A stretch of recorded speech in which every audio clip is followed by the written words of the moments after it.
disrumpiendo nutricionalmente hacia una mejor salud.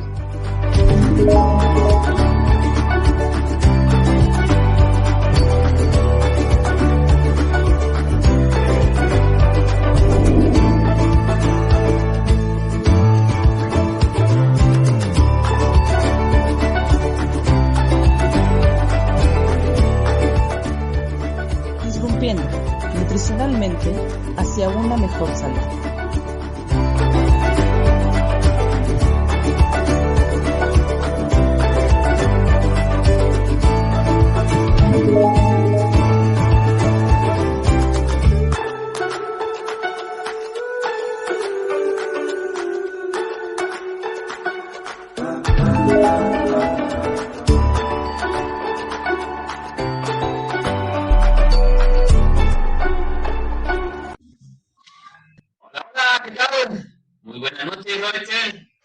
Hola, ¿cómo están? Sí. Buenas noches.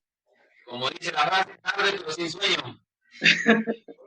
Pues vamos a hablar en esta cuarta temporada del episodio número 10. Hablaremos del tejido adiposo. Ese tejido adiposo que, por una parte, no es muy querido, por otra parte, es amado. Y ahora vamos a empezar a desglosar este tema. Es algo que la verdad, desde que vi o escuché y leí sobre el tema de adipocitos, que hay diferentes tipos, les voy contando, preámbulo un poquito, en lo que ahorita se van conectando y bueno, saludando, ahí si nos mandan un saludo, pues bueno, les saludamos, ¿verdad? Recuerden que al final damos siempre espacio a aquellas colegas, nutriólogas o profesionales del área de la salud que tienen a bien un producto o un servicio y pues como no, aquí vamos a proyectarlo, ¿verdad? Sí, claro que sí. Primero, bueno, voy a hablarles de que hay 5 tipos de adipocitos de un color interesante. Tenemos el color de adipocito color pardo, es el brown. Tenemos el adipocito que es white, que es el blanco. Tenemos un adipocito que fue identificado no hace mucho, que es el adipocito blue, que es el azul. Tenemos el adipocito rosado, que ahorita les voy a hablar de él, interesante, sobre todo en la lactancia. Y el adipocito beige, que es entre blanco y pardo. Pardo, pues, hablando de un color cafecito. Antes de entrar a su explicación de cada uno, me gustaría decirles o mencionarles que hay, bueno, parte de nuestro cuerpo, desde que nacemos, tenemos ciertas cantidad de estos adipocitos, principalmente en el tema de adipocito de color pardo. Cuando nacemos tenemos una cantidad grande de este tipo de adipocitos, que en algunos casos hay una hipertrofia, que van creciendo esos adipocitos, y cuando hay una estimulación, ¿verdad? Por la acumulación de triglicéridos y grasa en el cuerpo, entra la adipogénesis, que se generan diferentes tipos diferentes moléculas nuevas de adipocito, en el caso del pardo. Pero esta es alta en proteínas descomplantes o desacoplantes, mejor dicho. Estas proteínas desacoplantes es las que generan la energía a través de las mitocondrias. Es la que nos genera calor, ¿verdad? Este tipo de adipocito color pardo. ¿Ok? También tenemos, ya cambiando a otro tipo de adipocito interesante, que es el adipocito blanco o white. Generalmente es el que almacena, es un almacenante de energía.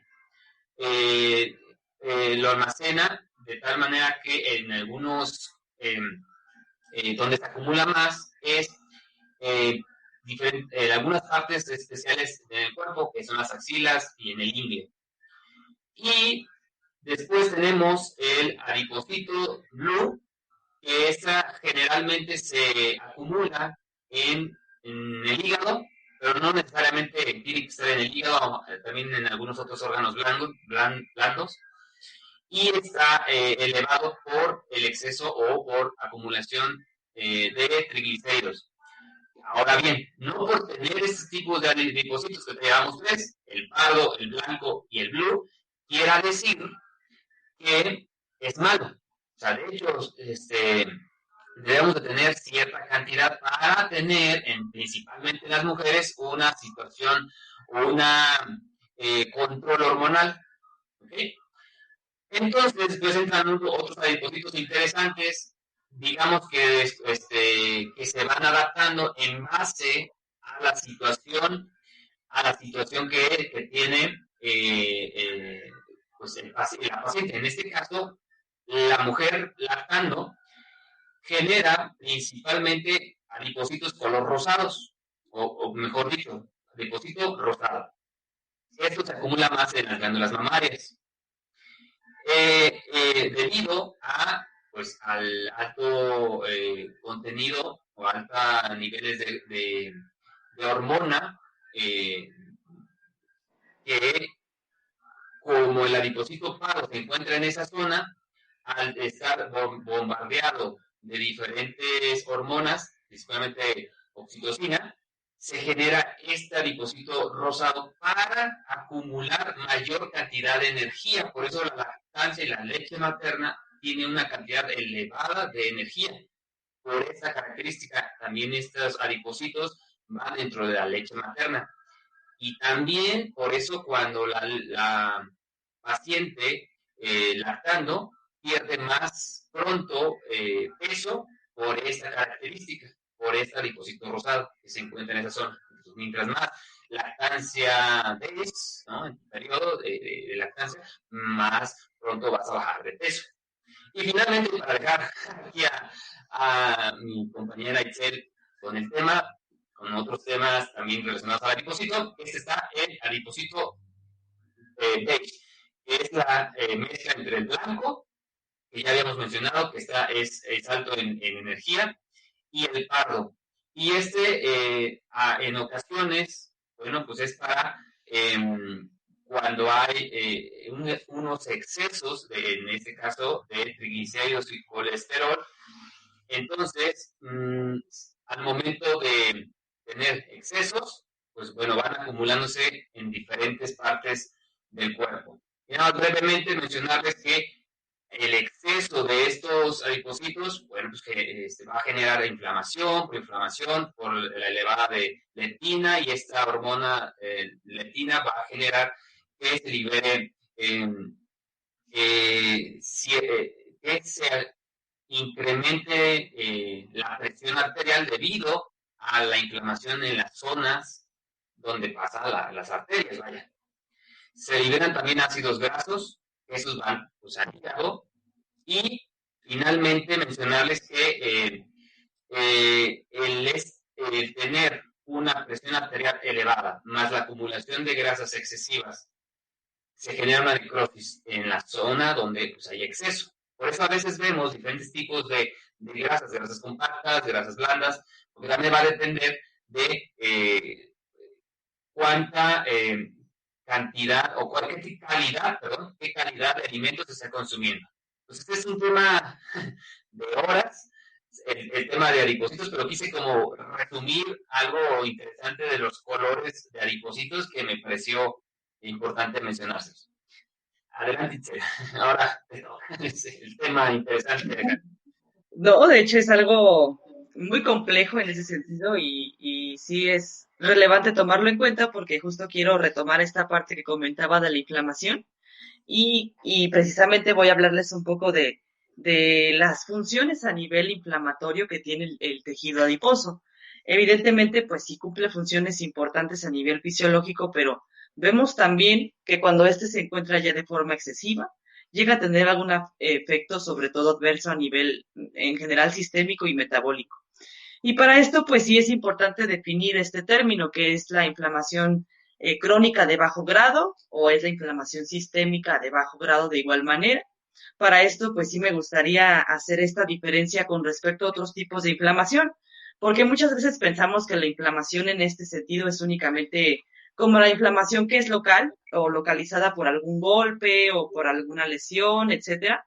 Bueno, no nos referimos a ese tipo de inflamación.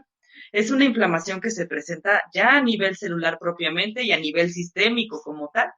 Y de ese tipo de inflamación, bueno, ya derivamos si es una inflamación sistémica por algún proceso agudo, que no es el caso. En ese sentido, bueno, cuando es por una situación aguda, sabemos que es ante una respuesta metabólica a un traumatismo, un trauma, que puede ser una quemadura, un traumatismo craneoencefálico, etcétera. En esas condiciones, pues son inflamaciones sistémicas de forma aguda. Pero lo que nos interesa en este momento es la inflamación sistémica de bajo grado, crónica en especial, porque bueno, esta aparece paulatinamente y además no es de alta intensidad como de forma aguda, sino es de forma progresiva como va generando este efecto inflamatorio. Y justamente deriva, como usted comentaba, que deriva de la parte del tejido adiposo en exceso, ¿no? Que ya con justa razón, pues hablamos en términos simples de la obesidad como tal, que si definimos la obesidad de acuerdo a la OMS, nos dice que es la acumulación del tejido adiposo en exceso, que puede generar algún efecto adverso para la salud. Pero ya por añadidura, algunas otras bibliografías comentan que este proceso inflamatorio ya es de cajón, o sea, ya está básicamente en la misma obesidad. Y de aquí sí es importante, Master, porque fíjese que más allá de lo que pueda generar propiamente el tejido adiposo, como usted comentaba, que empieza a ser hipertrofia, después hiperplasia, y tiene un crecimiento a veces sin control, bueno, de ahí empieza a haber algunas situaciones también a nivel visceral, que no solamente se queda como grasa subcutánea, sino también a nivel visceral. Y es entonces donde el organismo detecta que hay alguna agresión propiamente o hay algo que tiene que atacar en ese sentido y se activa el sistema inmunológico. El sistema inmunológico per se, pues sí realiza y sí conlleva algunas sustancias ahí que se llaman marcadores proinflamatorios.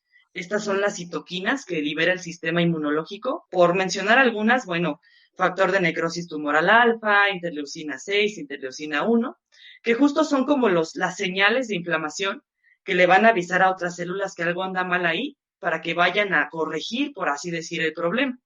Pero es muy interesante también, Master, porque comentaba acerca de los tipos de adipocitos en general, y de ahí también vamos a ver que el propio tejido adiposo libera sus propias adipoquinas proinflamatorias, o sea, tiene ya unas sustancias que el propio tejido adiposo llega a liberar, y también dentro de estas se encuentran las que comenté, pero aún más importante, quiero hacer mucho énfasis en la parte de la adiponectina, esta sustancia impresionante que libera el tejido adiposo y que lamentablemente es inversamente proporcional al porcentaje de grasa que tenga la persona. ¿A qué me refiero? Que si el porcentaje de grasa de un individuo en general es alto, es poco saludable, la adiponectina naturalmente va a ir para abajo. Y a la inversa, si el porcentaje de grasa es menor, la adiponectina entonces va a subir. Y tiene funciones bien interesantes porque, de hecho, la adiponectina tiene que ver mucho con la sensibilización de la insulina y, por tanto, pues, con la utilización de la glucosa. Y definitivamente, a pesar de que es una adipoquina, se podría considerar que es proinflamatoria, pero no es así. Tienen tanto efectos antiinflamatorios. Y ahí está una situación bien interesante que se enlaza, que justo es, ante la misma obesidad, hay menos producción de adiponectina, hay menos sensibilidad a la insulina y empieza un rollo bien impresionante que es la resistencia a la insulina, ¿no? Que justo es el meollo de todos los asuntos metabólicos. La insulina es una joya cuando trabaja o cuando tiene sus funciones adecuadas, pero cuando no, no solamente altera el metabolismo de los carbohidratos, sino el metabolismo de absolutamente todos los nutrientes que hay en nuestro cuerpo. Entonces, al haber resistencia a la insulina, más la presencia de la obesidad y sobre todo la obesidad central, que nos deriva pues nos deriva a saber que puede tener grasa visceral, incluso elevada en este caso, y en conjunto pues ya hacen la presencia de síndrome metabólico, que tiene que ver justo con este proceso inflamatorio, Y de ahí, bueno, también es importante comentar que dentro del síndrome metabólico, pues bueno, ya a nivel fisiopatológico, la resistencia a la insulina es uno de los principales precursores. Al igual comento nuevamente que el perímetro de cintura es importantísimo ahí. Pero algo más importante, ay, esto me emocioné, es justamente todo esto. Ya ven que usted comentaba, Master, que la parte de los triglicéridos y de los ácidos grasos libres, que también se producen propiamente del tejido adiposo, bueno, pues justo están en el torrente sanguíneo esos ácidos grasos libres, esperando a que alguien los capte. Lamentablemente la insulina, si está, o si hay una resistencia a la insulina, no se activan algunas enzimas que producen este almacenamiento, que producen esta síntesis como tal. Una de ellas es la lipoproteína lipasa. Si la insulina no funciona y si la insulina hay una resistencia, no se activa la lipoproteína lipasa y por ende no se van a pues almacenar esos triglicéridos y esos ácidos grasos libres. ¿Qué es lo que pasa? Que andan ahí flotando en la sangre, al igual que el exceso de la glucosa, y andan haciendo toxicidad y haciendo un montón de cosas. Entonces, ahí viene ya el meollo de todo este asunto.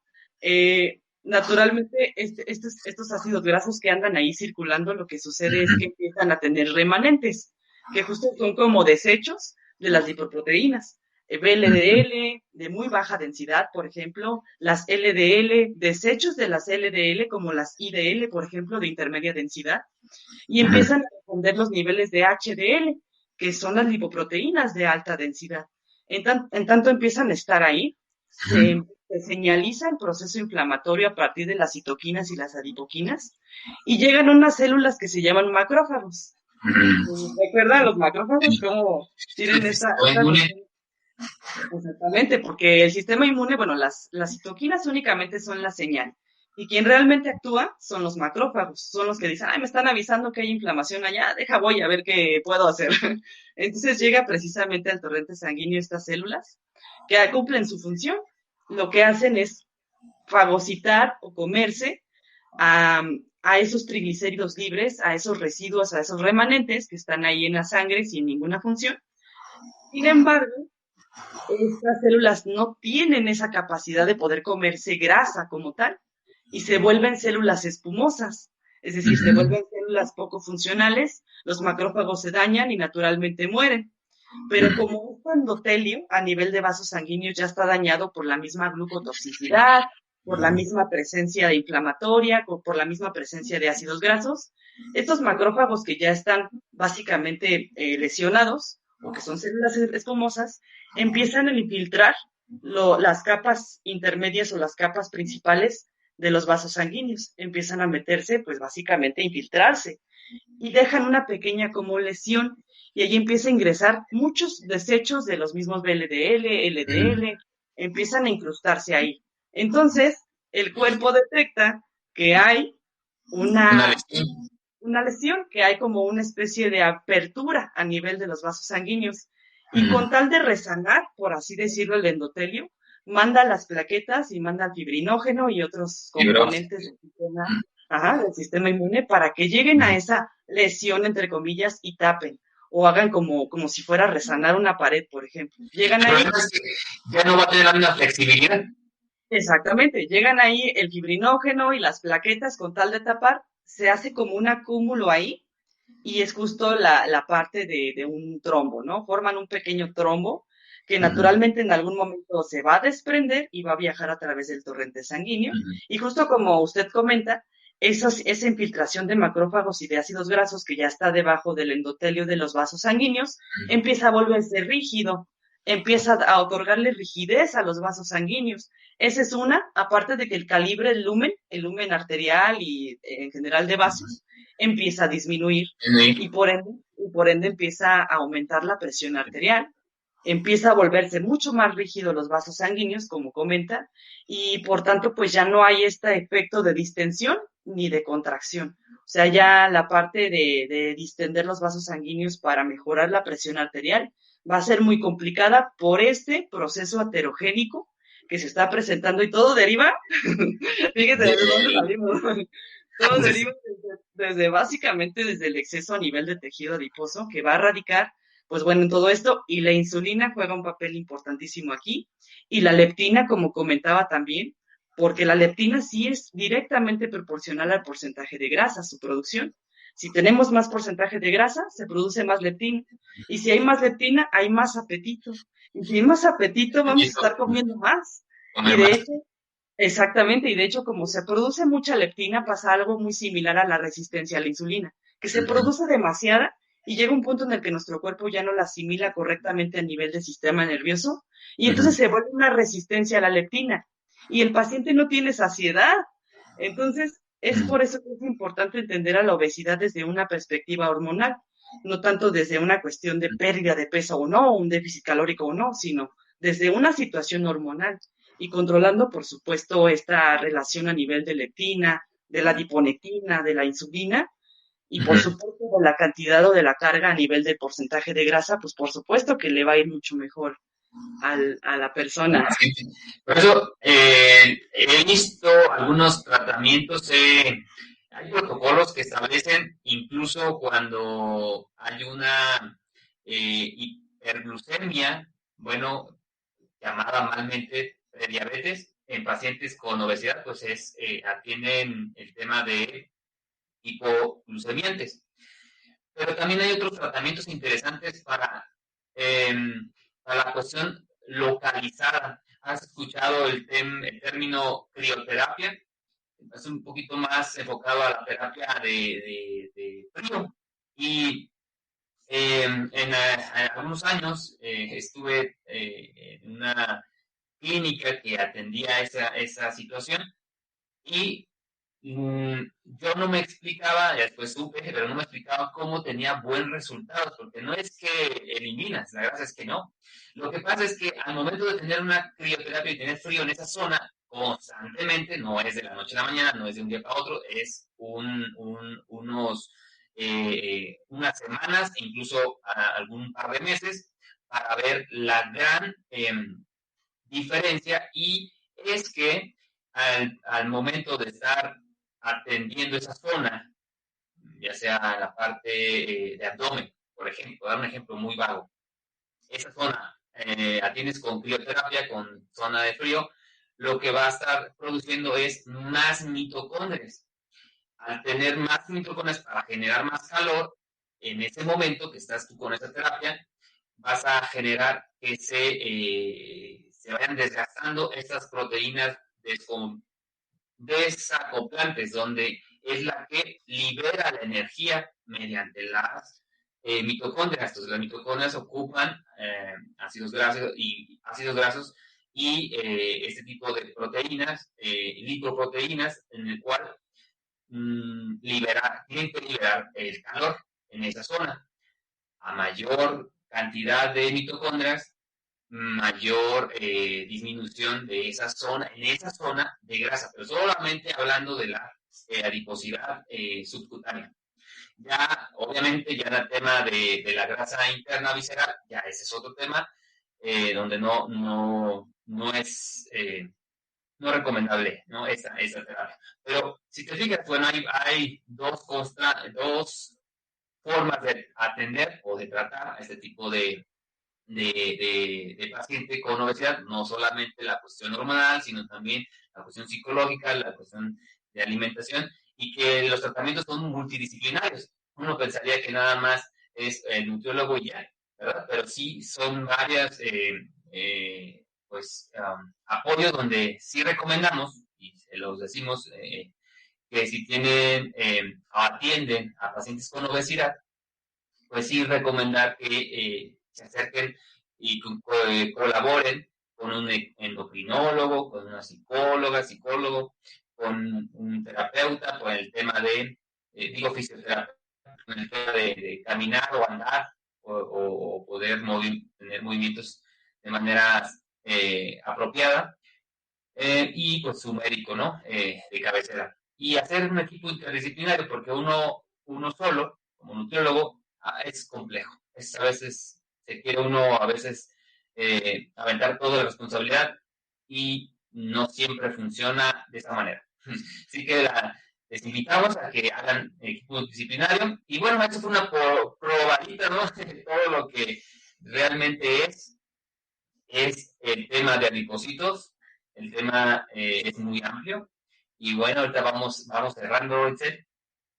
Sí, justo es un tema muy complejo que más adelante sería muy interesante hablar por sí solo del síndrome metabólico, porque de ahí derivan muchas situaciones. Y sí recordarles que de hecho, todas las enfermedades crónicas no transmisibles ya no son degenerativas, es importante decirles que ya no son degenerativas porque bien pueden tener un control, pero sí son crónicas no transmisibles, eso es importante.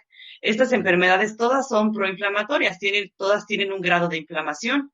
Y pues, si sabemos eso, con justa razón hay que tener cierta atención a nivel nutricional y como comentaba aquí el máster, bueno, hay que tratar de trabajar a nivel multidisciplinario, siempre teniendo en cuenta que la alimentación tal cual y parte del ejercicio físico son los recursos más utilizables en este caso para el tratamiento del paciente, más en dado caso que se requiera algún medicamento, pero en realidad eso nos compete no a nosotros, sino a un médico propiamente. Pero con seguridad ese porcentaje de grasa puede reducir atendiendo la parte nutricional y de actividad física, sin duda. Así es, Itzel, pues muchas gracias, ahora aprendimos mucho, yo no sabía mucho de lo que me mencionaste y yo no sé, si los que nos escucharon ya sabían estos temas, ya sabían de que existen diferentes tipos de adipocitos y cada uno de ellos tiene sus funciones específicas. Nos vemos hasta el siguiente episodio, yo creo que hace ya la 5ª temporada, ya cambiamos a la 5ª, así nos vamos cada 10 episodios, una nueva temporada. Vamos a ver de qué surge próximamente. Nos gustaría que igual nos puedan comentar algún tema de interés que podamos abordar con algún especialista, con algún nutriólogo o personal del área de la salud que pudieran ustedes recomendarnos y pues ir charlando. Por eso precisamente es la NutriCharla, para poder aprender un poquito en estas nochecitas, en estas tardes noches. Perfectísimo. Nos vemos, chicos. Cuídense y hasta la próxima. Hasta luego. Buenas noches. Willogy es una plataforma de cursos especializados en nutrición y entrenamiento, donde podrás aprender todo sobre la recomposición corporal. Una plataforma 100% digital que te permitirá estudiar donde quieras y cuando quieras. Por solo 99 pesos mensuales tendrás acceso a cursos, ebooks y clases en vivo a través de nuestras redes sociales, en las cuales podrás resolver todas tus dudas sobre rutinas de entrenamiento y nutrición. ¿Qué esperas? Únete a la comunidad y comienza a cambiar tu vida ahora.